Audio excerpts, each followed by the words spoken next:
Yes, I'm here with Michael. So Michael is my church mate from Cornerstone, and we're going to have a conversation about some random things, but we're gonna go first with um mga personal finance. But anything that goes under the sun naman, we can talk about. Actually, Michael is a Gen Z, correct? Yes, I am. Sige. So, I will not introduce Michael na, but siya na lang mag-introduce sa sarili niya. Ano yung ginagawa niya ngayon? What he's into, and ano yung pa yung mga things that you can share with us. Yes. Hi, guys. I am Michael Rizal. And first of all, thank you so much, Ate Rachel, for having me here. Wow, grabe naman. Ang lakas makatone talks talaga nito. Ayun, it's my, I really appreciate this kind of invitation though. So, I'm Michael Rizal. I'm turning 25 this year. I'm 2000 baby. Yeah, so I was born in the year 2000. Ano ba? Like, nothing special about me. I just do hosting din talaga, and I just do I coach in journalism. That's why I somehow teach in one of the private schools here in City of San Jose del Monte. And I have a current job right now. I work in one of the companies in the US, but we actually have a office here based in Taguig din. So it's a healthcare industry. So it's a collections job. Yun yung tinatrabaho ko ngayon. It's what's the question? Ano ba? Yeah. And syempre ano ang tinapos mo when you were college? Broadcasting. Yeah. And you were parang redirected ka sa job mo ngayon. Oo, super. So how was it? Paano ka napunta sa it's VA, no? Yeah. And a healthcare. Paano ka nag-journey through that if you were coming from the background na a journalist? Yeah, it's a really good question for me. It's a really tough decision, but that time kasi when I finished college, there's a lot of like jobs opportunities coming in that time. Then this company, parang out of nowhere kasi nung first company ko, out of nowhere na parang naisipan ko lang i-try na puntahan yung interview niya because I can tell na ang ganda ng benefits and all. The package is really good that time. So tinry ko siya and then I got in. So that was my first job in related to my current job right now. So I worked in that company for like 1 year and 6 months. That was my first job. So medyo siya nakakagulat kasi sobrang layo like sa field ko talaga. But at the same time nagkaroon din kasi ako nagamit ko rin yung field ko kasi I got in people engagement team. So whenever we have like events in our company, I was one of the hosts then in our company, and we do communicating. We actually communicate in different representative in US healthcare representatives. So basically, nagamit ko siya, but I didn't expect to have this kind of job because yun nga, I have a lot of parang plano na before na itinrabaho ko, this is what I want. But suddenly, ito yung natanggap kong trabaho and I have this kind of job na talagang masabi ko rin na I'm really okay with the compensation that they've given me. And then such time na I had another job, which is my second company right now. So ngayon, this is one of my inaay na company when I got into the healthcare industry. So, nung natanggap ako sa second company ko, it's really, yun na talagang pinurso ko rin na career in my work. So far, I'm happy. But, it's just, for me, talaga, hindi ko naman kino-close din yung doors ko in working with the field that I really want. Which is, I want to be a reporter, you know why? Yeah, I want to be a reporter in TV, in radio, because that's what I've took the course, right? And when fan fact about it, when I was still a student before, I was a campus journalist. I competed a lot of different competitions in journalism before, since elementary until senior high school. So I was same. Really? I'm an editor-in-chief. Oh my! Wow. High school ako. Grabe, yes. I'm a news writer and at the same time, I joined I'm an editorial writer and a feature writer. Oo. Grabe! Anyways, go. Yeah. So, one of the staffers in our school, and I joined in radio broadcasting. So we compete division level until regional, and I reached national level when I was still a student. So I won several awards in national level. So that time, parang I realized na, wow, this is what I want to be. Like, this is what the career that I really want to continue until college. So I pursue it. Then, wala lang, it's so inspiring for me. When I was a kid, I really want to watch different documentaries. Like, I idolize Cara David. Oh my gosh, I love Cara David. Yeah, I love watching Eyewitness and Reporter's Notebook. And other than that, international documentaries in Netflix. Like, I really love to watch real life situations or real life kind of like short films, something like that. So, yeah, sobra talagang nakuha ko with that kind of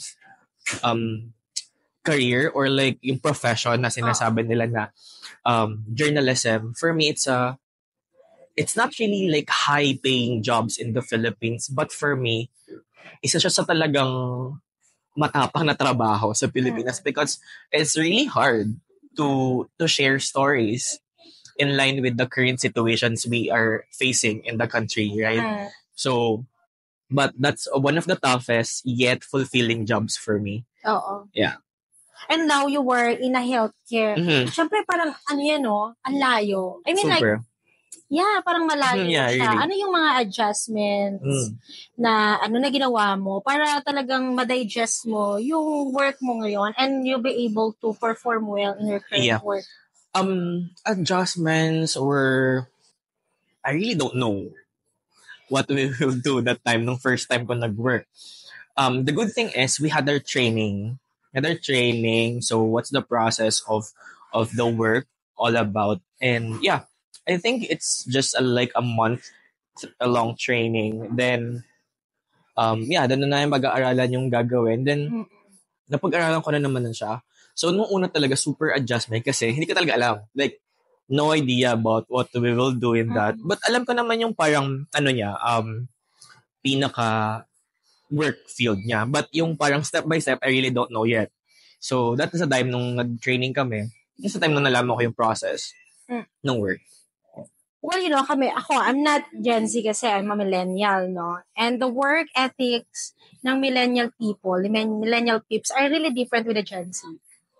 Well, the way we are raised are quite different din sa inyo, di ba? Yeah. And halimbawa ako, sa pag-apply ng trabaho or during the work, somehow, kaming mga, well, I do not represent all, but kami kasi, in our, kaming mga millennial, pagdating sa work is, we, parang like, hindi kami yung mareklamo ba? Okay. Really? Yeah. We just take the work as it is. We seldom ask for, questions or whatnot. Ano lang talaga, we take the work as it is. Yeah. And then, somehow, nakaka-drain. Di ba? It's draining. Di ba? Pero sa mga nababasa ko, correct me if I'm wrong, kayong mga Gen Z kasi, you were really somehow kind of opinionated about things.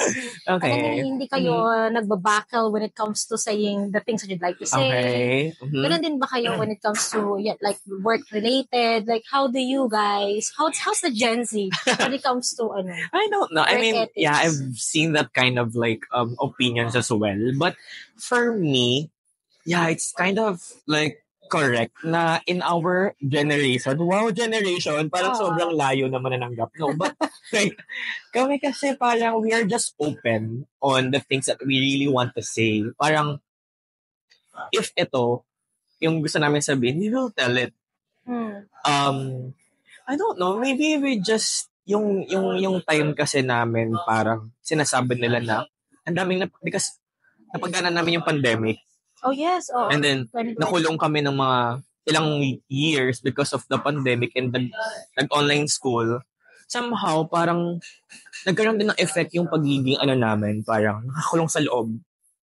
Na parang we are not really, I don't know, basta nakatulong yung, naka-affect talaga na, isang malaking factor yung pandemic talaga nagdaan sa aming mga Gen Z na after that, nung pumunta na kami sa labas ng bahay ni Kuya sa real world, 'di ba?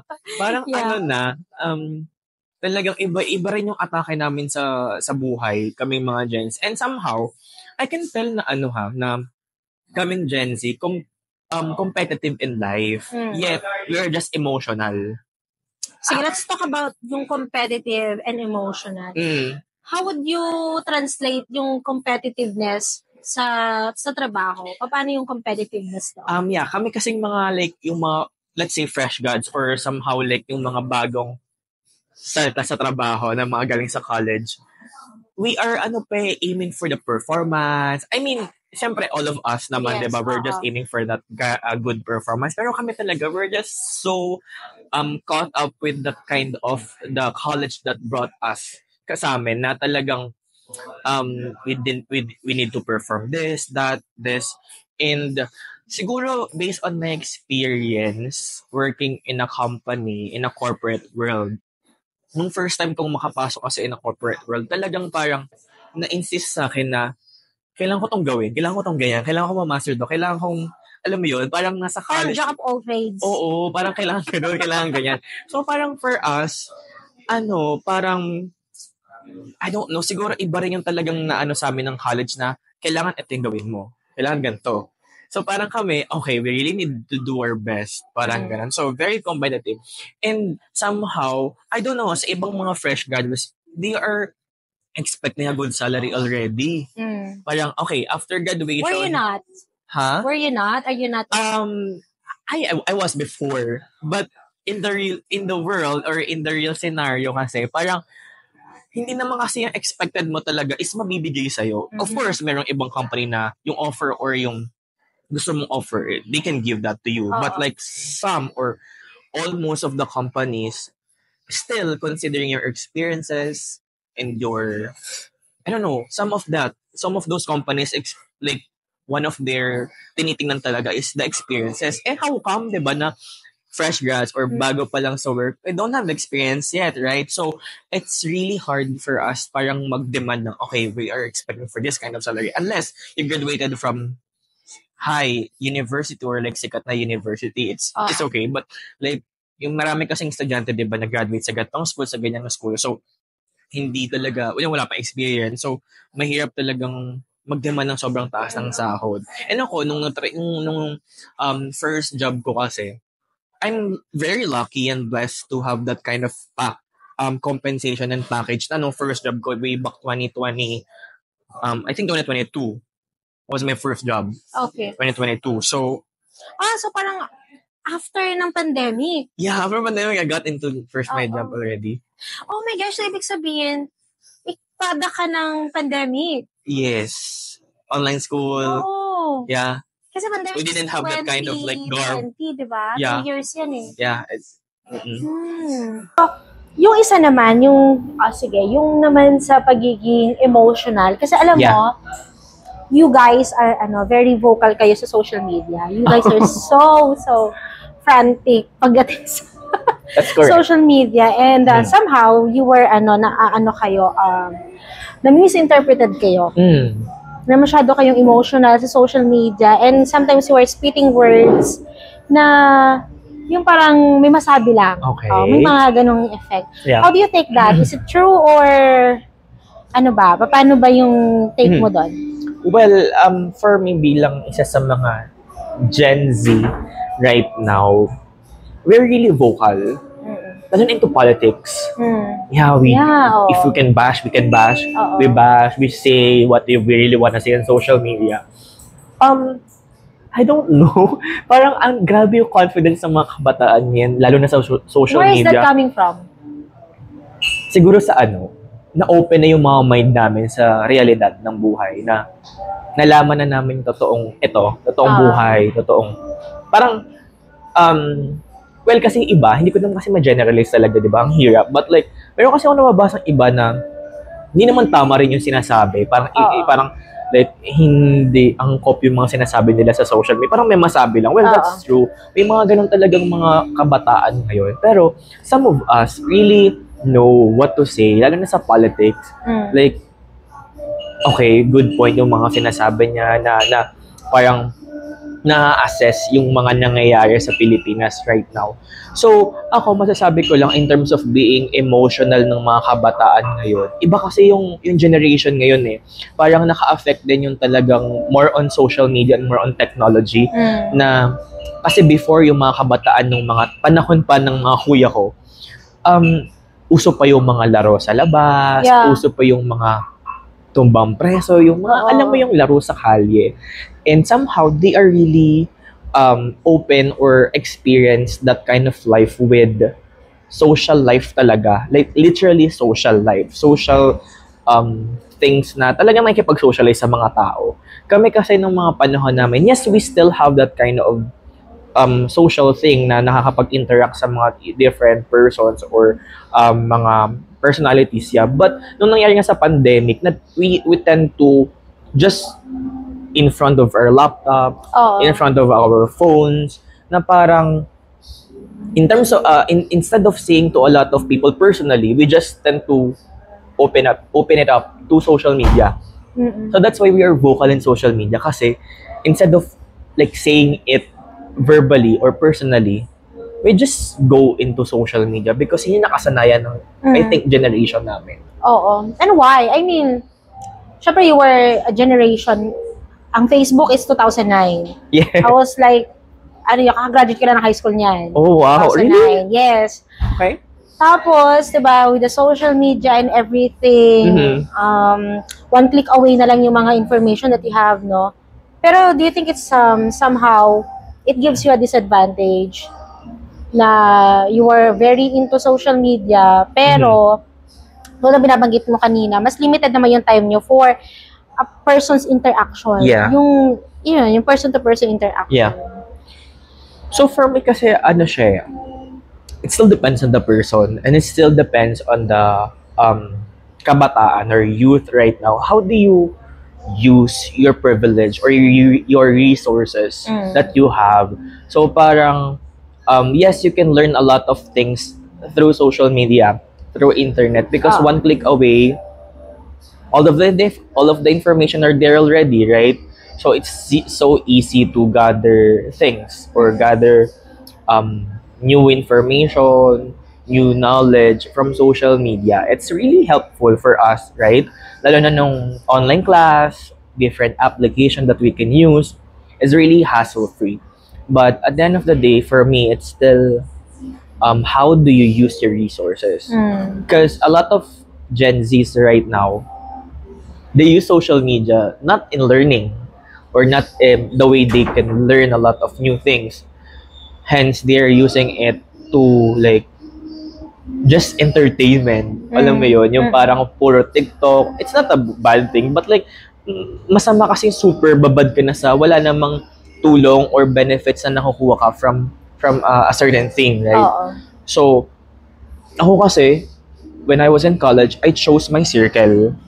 And for me, it's really one important thing na kailangan malaman ng isang kabataan na you should know what's your circle or you should choose the right circle when you're growing up, because it's either they help you or they somehow help the bad influence thing for you. Parang they will make you or break you somehow. Exactly, diba? That's the term, yeah.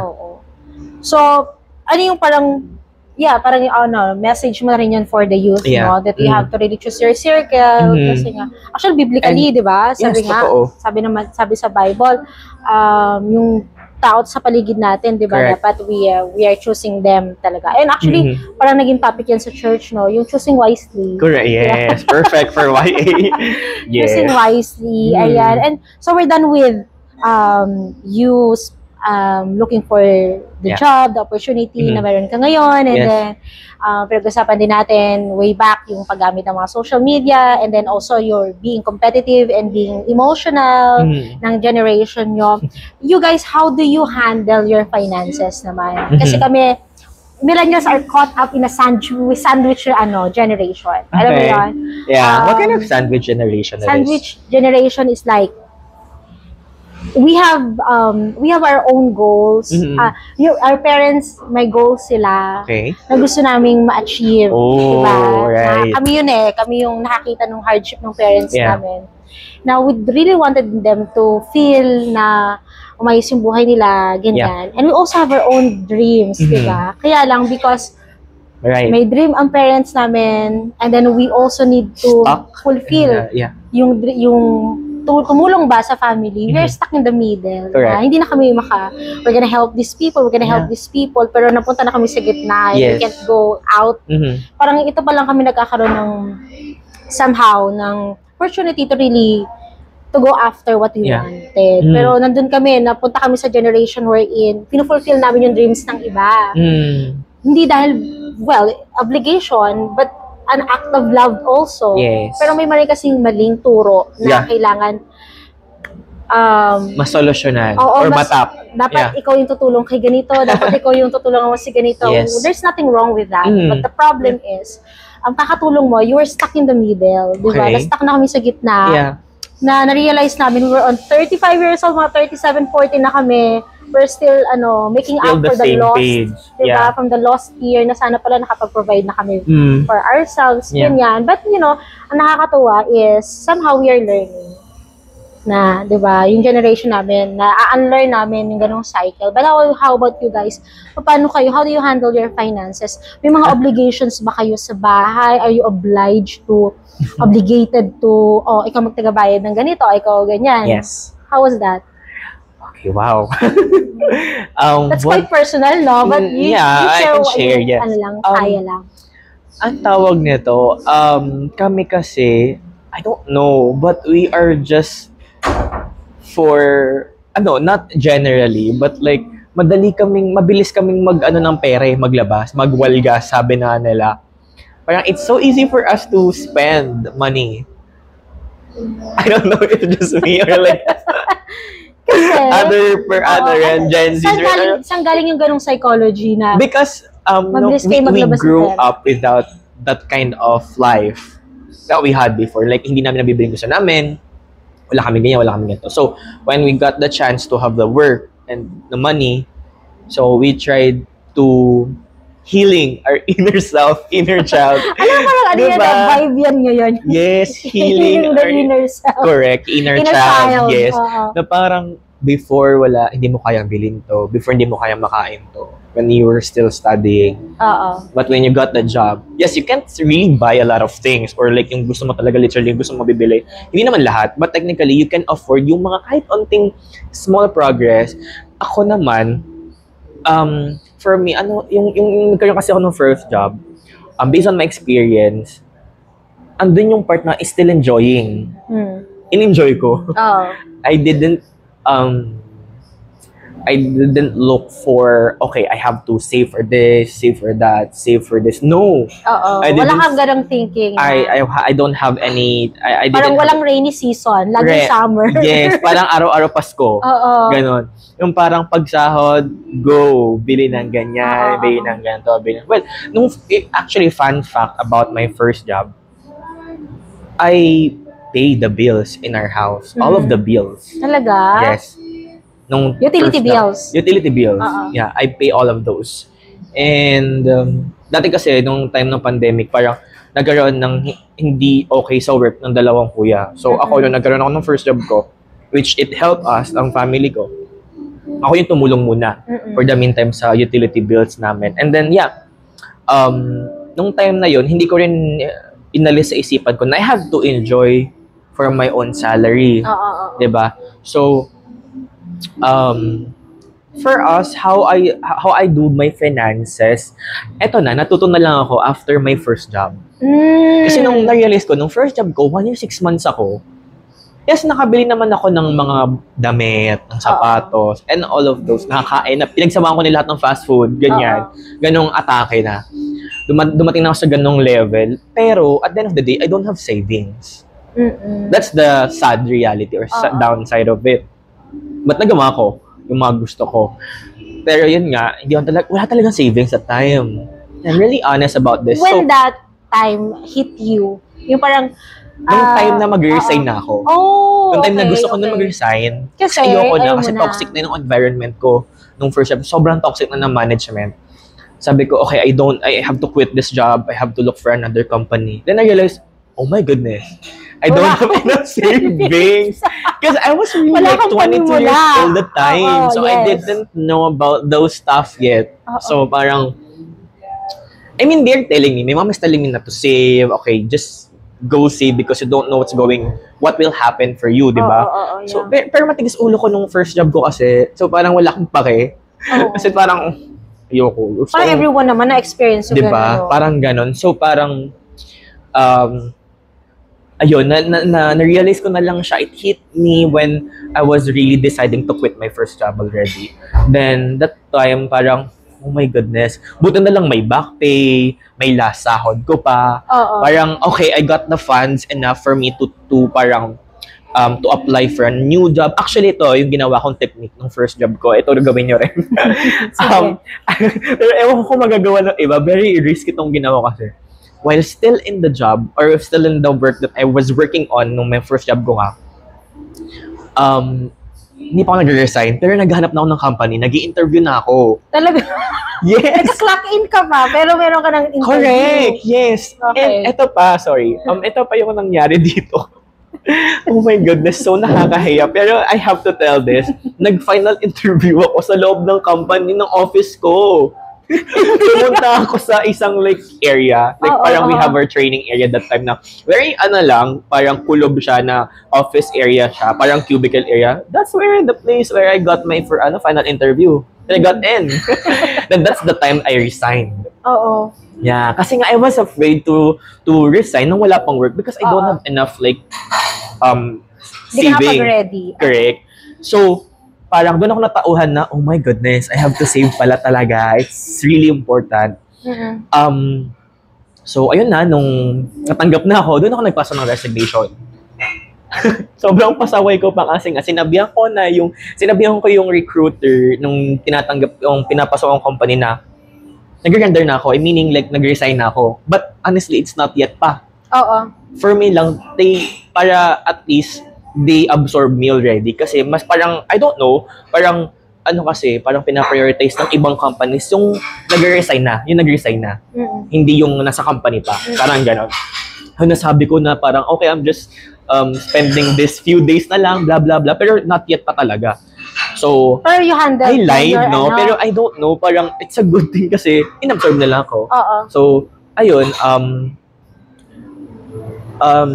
nung napasa ko na nakapasa ako, then doon ako nag-resign. Then I actually finished my 30-day, what do you call this? Oo, yung parang, I don't know how. Pag nag-resign ka, Oo. you have to render. Oo. 30-day rendering service or days. I finished it para maganda yung record ko actually. So, yun. Pero you were hired na. Yeah, I was hired na while I'm rendering. Oo. Yeah. Oo. So they just adjusted my first day to different company. You know what? I just rested 4 days from my first job. I think, 3 days only. 3 days, then suddenly I got a new job. So parang hindi ka talaga nawala ng trabaho. Kasi No, yeah. technically, di ba, Parang tuloy-tuloy oo. talaga siya. Yeah. Wow. Grabe, no? Pero, syempre, we have different types of ways of saving. Yeah. Diba? Para tayo mag-save ng pera natin. How we invest our money. Yeah. But you personally, how would you like to, paano mo strategize yung pag-save mo? Okay. So, good question kasi. Ito na, nagawa ko siya, nakapasok na ako sa current company ko. The compensation, it's really far from the first job that I had. Really, not really, but far from the package that I was receiving back then. So I was like, whoa, really? Parang ganon. So kahit tagig yung site ko na yun, inoo ko siya. Kasi like super, siya, parang a big help for me. And then, actually, that's one of my prayers, answered Talaga? prayers. Yeah, that's my current job, my current company. And then, dito ko na lang nagawa yung, kasi nga parang natuto na ako na, okay, ganito nga, kailangan mag-ipon pala kasi nga, hindi mo alam anong mangyayari, right? So dito ko na nagawa yung pag-iipon or savings or financial management here in my current company. So how I deal with that? So ako, pag nagtitipid ako, super tipid talaga. As in super, I can how do you define Tipid. tipid? I can, whenever I am pumapasok sa on-site pa before, kaya ko magbaon sa office ng hard-boiled egg. Yun ay lunch mo. Lunch ko, that's it. I don't have anything to buy at all. Just pamasahe. Siyempre, merong kanin yun. May kanin naman, may kanin. So talaga 2 dalawang hard-boiled itlog egg. wala. Ha? Dalawang itlog lang talaga. Yes. And then other my co-workers, they are just buying from fast food or from our pantry. Pero some companies kasi free ang lunch. No? Yeah, free. But sa amin hindi. But we have allowance aside from our basic pay. We have our allowance. So grabe, dumating ako sa point na ganun just for the pagtitipid thing. And then kaya kong hindi lumabas for a week, for 2 weeks para lang magtipid. So ako naman, pag magtitipid talaga, nagtitipid talaga. Pero pag gumastos ako, Malala gastos din. talaga. Yeah. I can spend like almost 100,000 for a day. Ganun kalala. Ganun kalala. So, ako, I buy if I capable to buy the thing. So parang hindi ka yung ano man tawag, may term sila dun eh, yung social panic buyer. Panic buyer, not really. Yung kapag nakita ka, oh, sale, I'm gonna have this. Sale, yeah. I can buy that as well. Like, I can consider that pag may sale. Pero yung time na pag hindi ko kaya, Talagang hindi mo siya. oo. Pero pag kaya It's naman. one tip, no? Yes, sa mga nanonood. Pag Wow. hindi kaya, syempre, wag bibili. Ay, it's a no-brainer actually. Yes. But it's a really basic thing na talagang lahat na ano din, sumasablay pa din. Yes, tsaka ako, eto ha, pag sa mga kabataan na nanonood, if ever you are Gen Z or like youth right now, you can enjoy your money. But at the same time, you have to at least like help your family as well. Parang, ako kasi, ito yung pananaw ko sa buhay na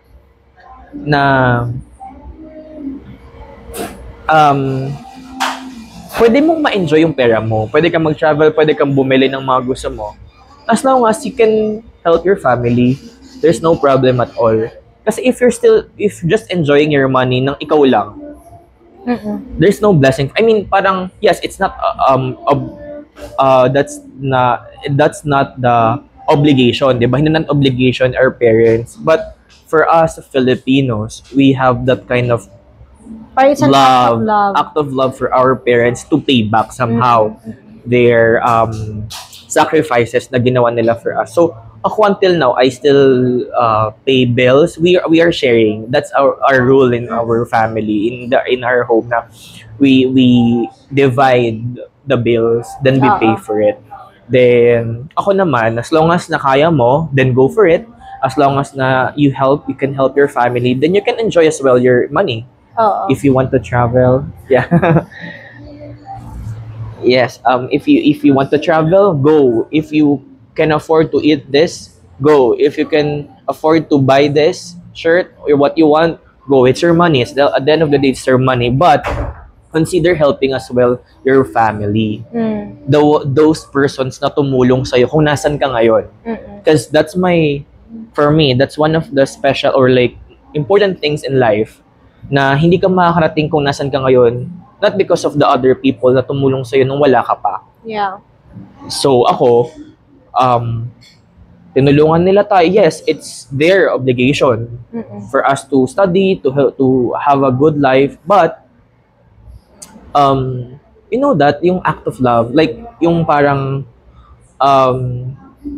payback sa family na talagang you help me nang kahit sobrang napapagod yung parents natin to work and they sacrifice a lot for us to have a good quality education, then why not na ngayon may trabaho tayo, nagawa na natin yung mga gusto natin, why not tayo naman din yung mag-help at somehow, not 100% all of our money bibigay natin, diba? It's not really naman din na tama, but yung simple na pag-aabot, simple na pagtutulong, it's really big help for them. So parang sa'yo, it's okay. Syempre, it's a must that you have a savings na. Yes, Di ba? Parang savings, correct. that's the learning na nakuha mo with your experience before na Yes. hindi ka talaga pwedeng mawawalan ka ng savings. Correct. Kailangan yan. So, pang-emergency mo yan eh. Yes. Everyone has. Actually, dati, before the pandemic, ang ina-advise sa atin is to have a 6 months na multiply by your expenses. Yun dapat yung emergency savings mo. Okay. Yeah. Pero after the pandemic, kailangan i-compute mo siya by 12. For example, kung 30,000 yung expenses mo for a month, multiply mo siya by 12 para makapag-survive ka for a year. Yes. Yun, kasi nga, diba, nakita natin how drastic our lives change during the pandemic. Totoo. So, importante na meron tayong savings, and of course, yung isang punto pa na binigay mo is, it's really fine to enjoy, di ba? Yeah. It's your money. You can do whatever you want from it. But also, you have to be mindful din, di ba, on paying back. Correct. Di ba, sa mga parents mo and the people who helped you along the way, di ba? Yes. In fulfilling whatever you are enjoying right now. Exactly. And finally, how would you like to address yung mga katulad mo na nasa generation mo that they're still struggling with their work, struggling with their finances, Yes. and a lot of things going on. Ano yung parang message mo, mabibigay mong advice sa kanila? Yeah. Kasi ikaw, you can consider you've gone through a lot na din, di ba? Yeah. So how would you advise those people who are still struggling ngayon, nakakatulad mo, Gen Z? Yeah. Ako, for me, huwag silang matakot na mag-try. And at the same time, malalaman nila yan from their experience as well. So ako, if one thing that I can give the advice to them is be mindful. Be responsible in your finances. And merong line na parang hindi ka anak ni Henry C. Diba? To spend a lot of your money just for enjoyable things na pwede mong gawin sa sarili mo. Ako naman, I can say na basta pag pinaghirapan mo, deserve mo naman di ba? Deserve mo to. Kaka-deserve natin wala ng pera, di ba? Ganon. True. Deserve mo tong ganyan. Pero hindi. Totoo naman talaga yung time, yung sinasabi nila na pag deserve mo, go. Ako, basta lang, hindi lang lalabas sa means mo. It's okay. Right? If you can afford it, then go. Ako, if you're struggling right now and if you find something yourself na parang nalolost ka pa in terms of finances, it's okay. It's normal. Lahat naman nagdaan sa ganyang phase. But for me, once na natuto ka, just learn from it already. Hindi yung natuto ka na tapos inulit mo pa yung sitwasyon na grabe. Nangyari na sa akin pero parang hindi ko pa natutunan, 'di ba? So, if you learn from it, then apply it and always be mindful with your money. Always be responsible, and talagang important talaga yung pag-save ng pera. Because we never know. It's true na hindi natin alam yung mangyayari bukas, sa susunod na araw, sa susunod na linggo. What will happen next, di ba? So, maganda talaga na meron nakatabi sa atin. Kasi nga sabi nila na matatanda, pag may sinuksok, may madudukot. O, di ba? So, pag wala kang sinuksok, ang hirap, wala kang madudukot. So, totoo yun na puro tayo labas, puro labas, walang pasok. Tapos pag kailangan natin, wala nang madudukot. Correct. Di ba? Lang dukutin mo yung kapano mo, yung kakilala mo. Mahirap naman yon, di ba? Na hindi sa atin yun. So, ako, personally, it's really important to save, to be mindful, to be disciplined in your money, and siguro track it. Track it. Ano ba yung... Budgeting. Yeah, budgeting. Gano'n ka ba kataas yung lumalabas na pera sa yung cash flow mo? Super ba? Almost lagpasan ng kalahati ng na-earn mo, gastos lang. So, it's really important din na you track, you assess how you spend your money, and once you assess it, that's the time that you're gonna do the budgeting. Ganda. Yeah. Diba? Coming from Michael, who is a Gen Z na may experience when it comes to struggles, no? Hindi lang sa personal, sa kanyang trabaho, and also with the finances. I think one thing na ma-learn natin sa kanya is learn from your experience. Everyone has an experience, no? But ang maganda lang doon, if this experience will help you build up yourself, or yung experience na ito ay shrug off mo lang. Correct. Thank you so much, Michael, for that input. And I hope you guys were able to grasp something from our talk this afternoon. And I'd like to see you again for another episode. Yes. And let's see kung kasama pa rin natin si Michael with that. Thank you so guys. much. I'll Thank see you for guys having me. soon. Yes. Bye-bye. Bye.